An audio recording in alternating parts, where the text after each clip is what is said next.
నమస్తే. ఇన్నాళ్ళు నన్ను సపోర్ట్ చేస్తూ, ఎంకరేజ్ చేస్తూ మీ ప్రేమని నాకు అందిస్తున్న ప్రతి ఒక్కరికి కృతజ్ఞతలు. అలాగే ఈ వీడియో కూడా ఖచ్చితంగా మీకు ఉపయోగపడుతుంది. లైక్, షేర్ అండ్ సబ్స్క్రైబ్ చేసి మీ సపోర్ట్‌ని నాకు అందించండి. అలాగే ఈ వీడియో పట్ల మీకున్న అభిప్రాయాన్ని కామెంట్ సెక్షన్‌లో కామెంట్ చేసి తెలియజేయండి. ఇప్పుడు వీడియోని చూద్దాం. జీవితంలో రకరకాల సమస్యలతో బాధపడుతున్నారా? ముఖ్యంగా ఆర్థిక సమస్యలతో సతమతమవుతున్నారా? ఎన్నో పరిహారాలు చేసి అలసిపోయారా? మంచి మార్గం దొరకాలని కోరుకుంటున్నారా? అయితే రండి, విశ్వాన్ని ఎలా అడగాలో తెలుసుకుందాం. లా ఆఫ్ అట్రాక్షన్ క్లాసెస్ మీకోసం మన ఛానల్లో. వివరాల కొరకు సంప్రదించండి. నమస్తే, వెల్కమ్ టు అవర్ ఛానల్. నేను పద్మిని. ప్రస్తుతంతో పాటు ప్రముఖ ఆధ్యాత్మికవేత్త, ఆస్ట్రోన్యూమరాలజిస్ట్, ఎనర్జీ వాస్తు స్పెషలిస్ట్, శ్రీ విద్యోపాసకులు శ్రీమతి జయప్రద గారు మనతో పాటు ఉన్నారు. మాట్లాడదాం. నమస్కారం అండి. నమస్తే అమ్మ. శ్రీమాత్రే నమః. బోర్డు మీద రాశి ఫలితాలే చెప్పబోతున్నారా? బోర్డు మీద అయితే రాశారు. సెప్టెంబర్ 1వ తారీఖు నుంచి అక్టోబర్ 1వ తారీఖు వరకు. అవును, ఇంచుమించుగా భాద్రపద మాసం మనకి తెలుగు మాసాల్లో చూసుకుంటే మరి ఎట్లాంటి ఫలితాలను ఇవ్వబోతోంది ఈ భాద్రపద మాసం ద్వాదశ రాశులకి అనేది ఒకసారి చెప్పండి. అలాగే ఎంత వరకు దీని ఇంపాక్ట్ అనేది ఉంటుంది అనేది కూడా ఒక్కసారి క్లుప్తంగా చెప్పండి. తప్పకుండా. సో గోచార ఫలితాలు ఎప్పుడు కొన్ని ఏంటంటే, మన జన్మజాతకం ఉన్న వాళ్ళకి దశ అంతర్దశలు ఏం నడుస్తున్నాయి. సో మహాదశ నడుస్తున్నప్పుడు ఆ మహాదశలో ఉన్న గ్రహాలు ఇక్కడ గోచారంలో ఎక్కడ ఉన్నాయి, ఏ స్థానాలు ఉన్నాయి. సో అవి మనకి ప్లస్ అంటే మనకి అనుకూలమైన స్థానాల్లో ఉన్నాయనుకోండి, ఆటోమేటిక్ అన్ని అనుకూలంగా రిజల్ట్ దొరుకుతాయి. వ్యతిరేకమైన స్థానాల్లో ఉన్నాయనుకోండి, ఇక్కడ అంతర్దశ బాగున్నప్పటికీ ఇక్కడ వ్యతిరేక దశ ఉంది కనుక దీని ఒక ఇంపాక్ట్ కొంచెం మనకి మన జాతకంలో పడుతుంది. ఇది గోచార ఫలితాలు. సో అసలు జాతకమే తెలియని వాళ్ళకి, మా నామరాశి ప్రకారం మేము రాసి చూసుకున్న వాళ్ళకి ఇది 50% పనిచేస్తుంది. నామ నక్షత్రాలు బట్టి నామనక్షత్రం వాళ్ళకి 50% పనిచేస్తుంది. ఎందుకంటే ఎప్పుడైతే ఒక నామాన్ని కంటిన్యూగా 30 ఏళ్ళు 40 ఏళ్ళు ఆ పేరుని వాడతారో దానికి ఒక ఎనర్జీ ఫార్మేట్ అయ్యి ఆ ఎనర్జీకి ఏ గ్రహం ఫ్రీక్వెన్సీ మ్యాచ్ అవుతుంది. సో ఒక పేరు వాడుతున్నాము, ఆ పేరులోనే వాళ్ళు వెళ్తున్నారు అంటే ఆ వాళ్ళ గత జన్మలో ఆ గ్రహాలు ఒక అనుకూలం వల్ల వాళ్ళు ఈ జన్మలో తీసుకున్నారు. సో అది రాసుకోకపోయినా ఆ గ్రహం అనుగ్రహం వల్ల వీళ్ళకి ఆ పేరుతో వస్తుంది. అప్పుడు వాళ్ళకి ఆ రాసి 50% రిజల్ట్ కనిపిస్తుంది. 100% ఇవి. సో జన్మ జాతకం ఉన్న వాళ్ళకి, టైమ్ ఆఫ్ బర్త్ కరెక్ట్ గా ఉన్న వాళ్ళకి వాళ్ళ జన్మ జాతకాన్ని ఫస్ట్ చూసుకొని దానికి దశ అంతర్దశ ఏం నడుస్తుంది దాన్ని బట్టి ఈ రిజల్ట్ అప్పుడు ఇది 10% పనిచేస్తుంది. అంత డిఫరెన్స్ ఉంటుంది. ఎందుకంటే జాతకంలో అస్సలు బాగాలేదు, జన్మ జాతకంలో చాలా ఇబ్బంది పడుతున్నారు, వాళ్ళు చాలా కష్టపడుతున్నారు. వాళ్ళకి గోచారంలో వాళ్ళ గ్రహాలు అనుకూలంగా ఉన్నాయనుకోండి, కాస్త ఊపిరి పీల్చుకున్నట్టుగా అమ్మయ్య ఏదో ఉపశమనం అంటే ఏదో ఒక పరిహారము, ఒక రెమెడీ చేయడము, దానివల్ల బయటపడ్డము, ఏదో ఒక గురువు ఒక అనుగ్రహము ఏదో జరుగుతూ ఉంటుంది అన్నమాట. సో అలాంటి రిజల్ట్ వస్తుంది. ఇది గోచార ఫలితాలు. సో గోచారంలో మనకి మీనరాశిలో రాహు, వృషభంలో గురువు, తర్వాత సో మా కన్యా రాశిలో కేతువు, కుంభరాశిలో శని భగవానుడు వక్రించున్నాడు. ఇది వర్ష గ్రహాలు. సో ఈ సంవత్సరం వరకు మారవి, ఇవన్నీ అలాగే ఉంటాయి. సో మాస ఫలితాలు మనం ఎందుకు చెప్పుకుంటాం అంటే, రవి, కుజుడు, శుక్రుడు, బుధుడు ఈ 4 గ్రహాలు ప్రతి మాసం మారుతుంటాయి. సో ఇవి మెయిన్ ఇంపాక్ట్ ఇవ్వకపోయినప్పటికీ కూడా ఇంపాక్ట్ వీళ్ళతోటి. ఎందుకంటే వీళ్ళు మెయిన్ గ్రహాలు ఏంటంటే ఈ గురువు ప్లస్ శని భగవాన్ పెద్ద పెద్ద దశలు. కాకపోతే ఏంటంటే చిన్న చిన్న పనులు కావాలంటే మనం పెద్ద సీఎం దగ్గరికి వెళ్ళాం కదా. సో అలాంటి పనులు చేయడానికి వీళ్ళు మనకి ఉపయోగపడతారు. అంటే ఏంటి అంటే మనకు చిన్న ఉద్యోగంలో ప్రమోషన్లు కానీ, మన ఇంట్లో చిన్న ఆనందం కానీ, ఇలాంటివన్నీ కావాలంటే బుధుడు ఎక్కడ ఉన్నాడు, శుక్రుడు ఎక్కడ ఉన్నాడు, కుజుడు ఎక్కడ ఉన్నాడు చూసుకుంటే ఆటోమేటిక్ గా చిన్న చిన్న పనుల్లో మనం లీడర్షిప్ క్వాలిటీస్ కావాలి, లేదా అధికారులతో మాట్లాడాలి, రవి ఎక్కడ ఉన్నాడు, ఆ రవి మనకి ఎలా యోగిస్తాడు, అది మాస ఫలితాలు. ఇవి మనం చెప్పేది. అందుకే మాస ఫలితాలు. ఇక దిన ఫలితాలు అంటే చంద్రుడిని బేస్ చేసుకుని చంద్రుడు ఏ రాశిలో ఉంటే అది దిన ఫలితాలు అనేది అంత పెద్ద రిజల్ట్ ఉండదు, కానీ మాస ఫలితాలు రిజల్ట్. మరి మిథున రాశి వారికి ఎలాంటి రిజల్ట్స్ ఇస్తుందండి ఈ సెప్టెంబర్ మాసం?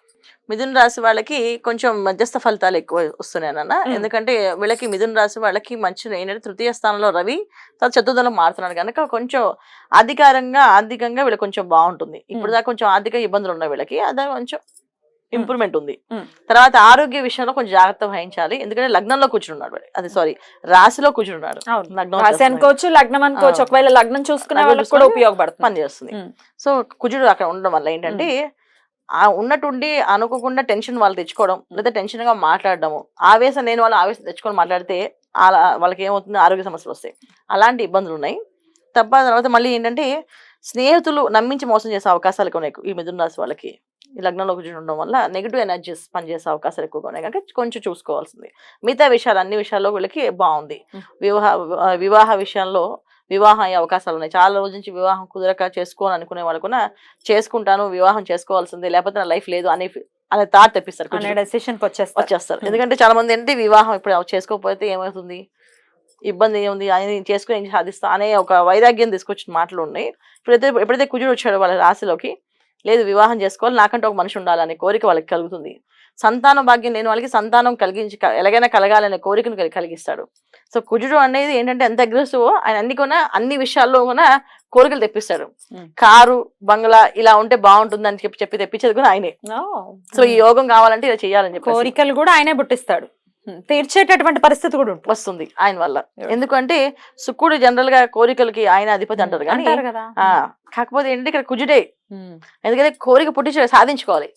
శుక్రుడు కోరిక పుట్టిస్తాడు అంతే, సాధించే దారి చూపించాడు ఆయన. మరి క్రోధం మిగిలిపోతుంది, అప్పుడు కోరిక తీరకపోతే క్రోధమే కదా. కుజుడుకు దారి చూపిస్తాడు ఖచ్చితంగా. అందుకని ఏంటంటే కొంచెం వీళ్ళు హ్యాపీగా ఈ మాసంలో అన్ని విషయాలు అందుకే వాళ్ళందరూ వాళ్ళే మార్పు జరగడము. పిల్లల విషయంలో బద్ధకాన్ని వదిలేసి చదివే వాళ్ళు చాలా మంది చాలా రోజు నుంచి బద్ధకంగా ఆ టైంకి ఎగ్జామ్స్ టైం చదవడానికి కాకుండా లేదు చదవాలి, ఏదైనా సాధించాలి, నలుగురిలో ఇంకా మంచి పేరు రావాలి నాకు అనే ఫీలింగ్ తెప్పించే వాళ్ళు చదవడం అనేది, ఇవన్నీ కొన్ని జరుగుతాయి. వీసాలు పాస్పోర్ట్స్ ప్రాబ్లమ్స్ ఉన్న వాళ్ళు కూడా సాల్వ్ అవుతాయి. అవి కొన్ని వీళ్ళ విదేశాల్లో వెళ్ళడం, ఉద్యోగాలు సెటిల్ అవ్వడం అనేది కూడా వీళ్ళకి బ్రహ్మాండంగా బాగుంటుంది ఈ మాసంలో. తర్వాత ఏంటంటే ఇక్కడ శుక్రశనులు కలిసి శుక్ర కేతువులు కలిసి ఉండడం వల్ల కొన్ని విషయాలు ఏంటంటే మాయలో పడ్డం, లవ్ చేస్తామని చెప్పడం, అమ్మాయిలు అబ్బాయిలు ఇష్టపడడం కానీ ఇంట్లో చెప్పడం కానీ ఇవి కొంచెం డిస్టర్బెన్సెస్ తీసుకొస్తుంది. అది కొంచెం ఇబ్బందికరమైన వాతావరణం సృష్టిస్తుంది. కానీ వీళ్ళు ప్రేమించిన వాళ్ళు నిజాయితీగా ఉన్నారు లేదని మనం చెక్ చేసుకోవాలి. ఎందుకంటే వీళ్ళకి మాయగానే అవకాశం ఉంది. ఎందుకంటే కన్యా రాశిలో కేతువు, తర్వాత అక్కడ మీన రాశిలో రాహు. జనరల్ గా ఎప్పుడైతే ఉన్నారో వీళ్ళు మాయలో పడే అవకాశం ఎక్కువగా ఉంటుంది. సో అందుకని ఖచ్చితంగా వాళ్ళు చెక్ చేసి వివాహం చేయడం అనేది ఉత్తమం. మంచి వాళ్ళే, మంచి అబ్బాయి అవ్వచ్చు, మంచి అమ్మాయి అవ్వచ్చు. కానీ ఆ టైం జాతకం ఈ మాసంలో జరిగే విషయాలు ఏంటంటే గొడవలకి దారి తీసే అవకాశమే తప్ప కలిసి ఉండే అవకాశాలు లేవు. ఎందుకంటే లగ్నంలో కుజుడు, రాశిలో కుజుడు, ఎప్పుడు కూడా ఏంటంటే రాశాధిపతి ఎప్పుడైతే కుజుడు ఉన్నాడో అక్కడ ఖచ్చితంగా అది రిలేషన్స్ బ్రేక్ అని అవుతుంది, రిలేషన్స్ ని ఇబ్బంది పెట్టేది అవుతుంది తప్ప కలిపేది ఉండదు. అది ఎప్పుడు మనం చూసుకోవాలి. ఎందుకంటే మిథున రాశిలో కుజుడు అంత కంఫర్టబుల్ కాదు, కుజ బుధులకి పడదు జనరల్ గా పడదు. ఆ రాశి అంత కంఫర్టబుల్ కానీ కాదు ఆయన, అందువల్ల వీళ్ళకి ఆ ఇబ్బంది ఉంటుంది. అదే ఆయనకు ఉన్న రాశుల్లో అయితే బ్రహ్మాండంగా పనిచేయచ్చు, కానీ ఈ రాశి పనిచేది కనుక చూసుకోవాలి. తర్వాత శని భగవాన్ వక్రించి ఉన్నప్పటికీ కూడా ఆలస్యం, ఆటంకాలు, అడ్డంకులు అనేవి వీళ్ళు నడుస్తూ ఉంటాయి. సో కొంచెం వీళ్ళు ప్రార్థన ఏంటంటే హనుమాన్ చాలీసా చేయడం అనేది వీళ్ళకి ఉత్తమ మార్గం. హనుమాన్ చాలీసా మార్గం ఖచ్చితంగా చేసుకోవాలి, ప్రతినిత్యం కూడా హనుమాన్ చాలీసా చదువుకుని ఇంట్లోంచి వెళ్ళడం. హనుమాన్ చాలీసా రాదంటే హనుమాన్ ఆంజనేయ స్వామి టెంపుల్కి వెళ్ళడం, అక్కడ ప్రదక్షిణాలు చేయడం. ఇవి చేయడం వల్ల వీళ్ళకి కొంచెం ఉత్తమ ఫలితాలు అందుకునే అవకాశం ఎక్కువగా ఉంది. లేకపోతే ఏంటంటే శుక్రుడు ఒక ఫలితాలు, రవి ఒక ఫలితాలు కూడా దొరకకుండా అని కనిపించకుండా పోతాయి. రవి శుక్రుడు మంచి ఫలితాలు ఇచ్చినప్పుడు కూడా కుజుడు ఎక్కువగా వీళ్ళని మొత్తం ఆక్టివేట్ చేసేసరి కనుక దీని మీద అవన్నీ తక్కువగా కనిపిస్తుంటాయి. రైట్, అద్భుతంగా వివరించారు. హనుమంతుడి అనుగ్రహంతో డెఫినెట్ గా ఈ మాసం ప్రశాంతవంతంగా వెళ్ళాలి మిథున రాశి వారికి అని మనస్ఫూర్తిగా కోరుకుంటూ ఇక నెక్స్ట్ ఎపిసోడ్ లో కర్కాటక రాశి గురించి తెలుసుకుందాం. థ్యాంక్ యూ అండి. నమస్తే. నమస్తే అమ్మా. శ్రీమాత్రే నమః.